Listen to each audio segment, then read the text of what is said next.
Varicose veins కి సరైన చికిత్స కోసం సంప్రదించండి ఎవిస్ హాస్పిటల్. నమస్తే గురుగారు.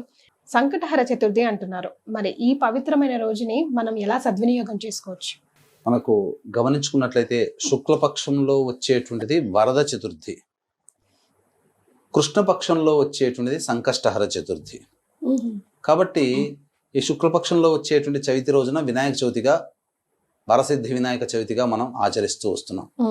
కానీ సంకష్టహర చతుర్థి మాత్రము కృష్ణపక్షంలో వచ్చేటువంటి చవితి తిథి రోజున. ఈ యొక్క సంకష్టహర చతుర్థి అనేటువంటిది వ్రతాన్ని ఆచరించడం వల్ల మనుషులు ప్రతి ప్రయత్నంలో ఉంటారు కదమ్మా. ప్రధానమైనటువంటి కోరిక ఒకటి ఉంటుంది, అది ఎంతటికీ నెరవేరదు. అటువంటి కోరికను కూడా ఈ సంకష్టహర చతుర్థి వ్రతాన్ని నియమం ప్రకారం ఆచరించినటువంటి వ్యక్తికి ఖచ్చితంగా ఆ యొక్క దేవతానుగ్రహం, గణపతి యొక్క అనుగ్రహంతో ఆ యొక్క విఘ్నాలన్నీ తొలగిపోతాయి. కాబట్టి ఈ యొక్క సంకష్టహర చతుర్థిని 3 నెలలు కానీ, 5 నెలలు కానీ, 7 నెలలు కానీ, 9 కానీ, 11 నెలలు కానీ ఆచరించాలి, ఎవరి యొక్క ఓపికను బట్టి ఆ విధంగా.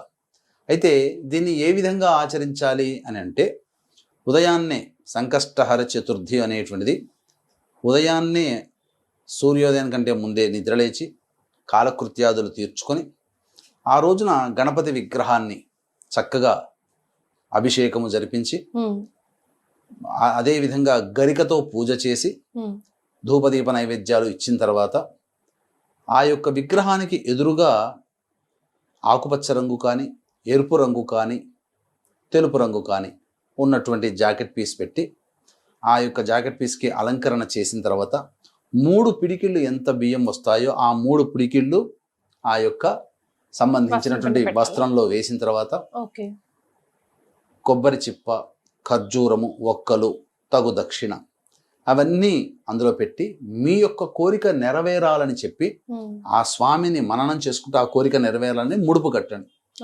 ముడుపు కట్టిన తర్వాత ఆ యొక్క గణపతి దేవాలయానికి చేరుకొని ఆ యొక్క గణపతి యొక్క దేవాలయం చుట్టూ 3, 5, 7, 11 ఎన్ని నెలలు చేస్తారో అనుకుంటారో అన్ని ప్రదక్షిణలు చేయాలి. చేసి అక్కడ అర్చన జరిపించుకోవాలి. తదనంతరం ఇంటికి వచ్చి ఆ రోజు వినాయకుడు సంబంధించినటువంటి వృత్తాంతాలు, వినాయకుని అష్టోత్తరాలు, సహస్రనామాలు ఇవన్నీ పారాయణం చేసుకుంటూ మధ్యాహ్నం కూడా నిద్రించకుండా ఉపవాస నియమాన్ని పాటిస్తూ చంద్రోదయం అయిన తర్వాత ఆ ముడుపు కట్టినటువంటి బియ్యం ఏదైతే ఉంటుందో ఆ బియ్యంతో పిండి చేసి కుడుములు కానీ, లేకపోతే ఆ బియ్యంతో పాయసం కానీ చేసి నైవేద్యం పెట్టి అప్పుడు ఆ నైవేద్యాన్ని భుజించినటువంటి వ్యక్తికి గణపతి యొక్క అనుగ్రహం కలుగుతుంది.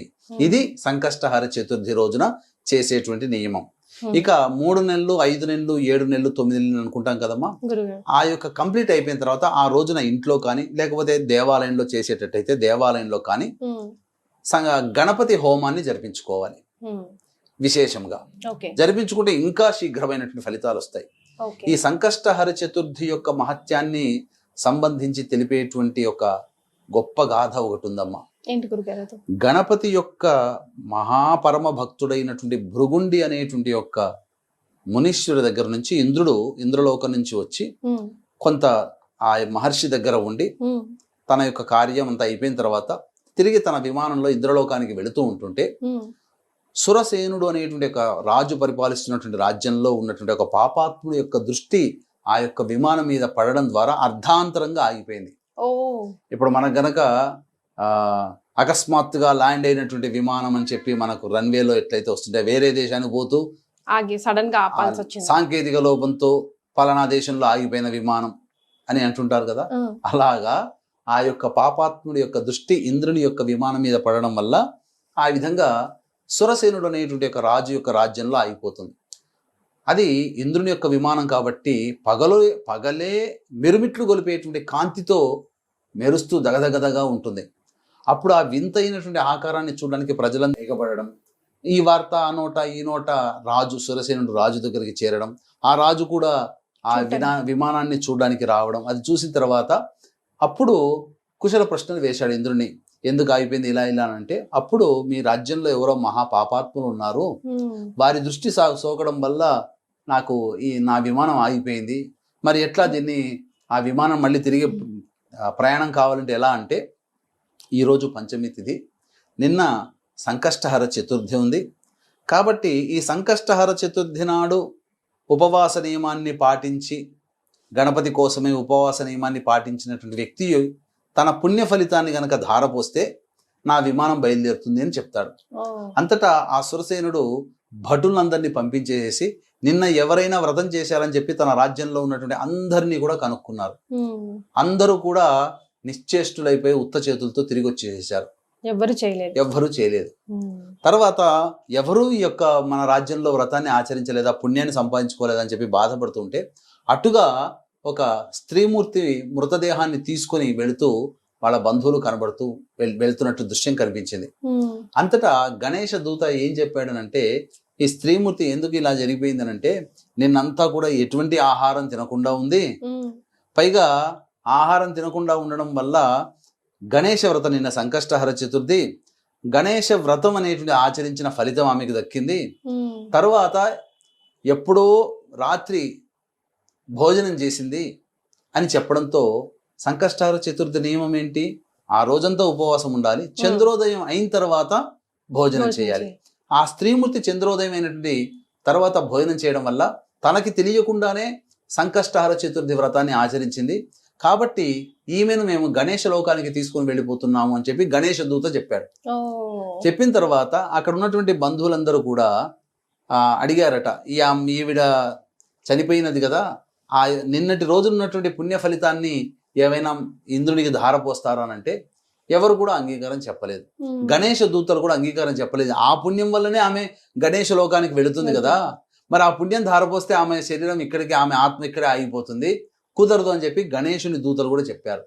అంతటా ఆమె శరీరాన్ని నుంచి వచ్చినటువంటి తాకినటువంటి గాలి ఆ విమానానికి తాకింది.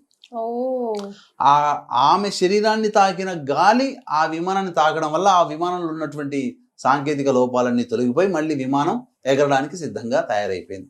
అంటే ఈ సంకష్టహర చతుర్థిని తెలిసి కానీ తెలియక కానీ ఆచరించినటువంటి వాళ్ళ యొక్క జీవితము ధన్యము అని చెప్పి మనకి యొక్క వ్రత కథ ద్వారా తెలుస్తుంది. కాబట్టి వీక్షించేటువంటి సుమన్ టీవీ ప్రేక్షకులు కూడా ఈ సంకష్టహర చతుర్థి రోజున మీరు వీలైతే ఈ యొక్క విధానాన్ని ఆచరించండి. దీన్ని 3 నెలలు, 5, 7, 9, 11 నెలలుగా చేయవచ్చు. అంతేకాకుండా ప్రత్యేకంగా ఈ రోజు భరణీ మహాలయం అనేటువంటిది అయ్యింది.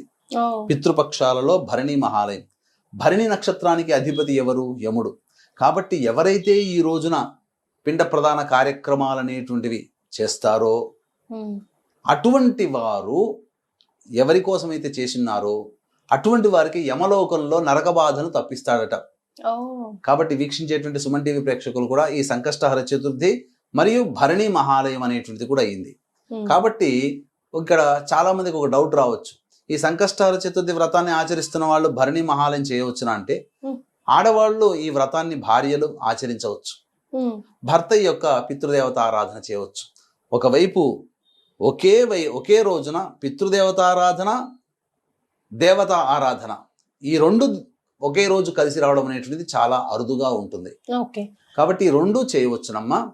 జనరల్ గా గురుగారు కొందరు ఇళ్లలో నేను స్వయంగా చూశాను. మీరు ఇప్పుడు ఈ సమాధానం వచ్చింది కాబట్టి నాకు ప్రశ్న వచ్చింది. అంటే పితృదేవతలకి దీపారాధన చేస్తున్నాం, ఫోటోకి దీపారాధన చేస్తున్నాము కాబట్టి ఇంట్లో దేవునికి దీపారాధన చేయకూడదు అని ఒక నియమం పెట్టుకుంటారు గురుగారు. అది ఎంతవరకు తప్పమ్మా? అది తప్పు. ఎందుకనంటే మా ఇంట్లో కూడా మా తాతగారి తద్దినం అనేటువంటిది చేస్తాం ప్రతి సంవత్సరం. మా నాయనమ్మ గారి తద్దినం, తాతగారి తద్దినం, మా నాన్నగారు, మా బాబాయిలు అందరూ కలిసి చేస్తారు ఒకే చోట. మరి మా ఇంట్లో చేసే వంతు వచ్చినప్పుడు అందరూ వస్తారు కదా, ఆ రోజు ఉదయాన్నే కర్తగా ఎవరైతే ఉంటారో నాన్నగారు, బాబాయిలు వీళ్ళందరూ కదా, నేను చూస్తూ ఉన్నాను. శాస్త్ర ప్రకారము మొట్టమొదటి దేవతారాధన చేసేస్తారు. ఆ సమయానికి చేసేసిన తర్వాత పితృ కార్యక్రమాలు చేస్తారు. దేవతా పూజ మానకూడదు అస్సలు. అది మాత్రం మన భ్రమ అసలు అలా కాదు. రైట్.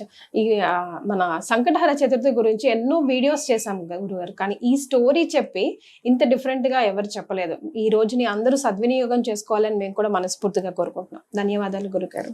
సర్వం శ్రీ ఉమామహేశ్వర పరబ్రహ్మార్పణమస్తు.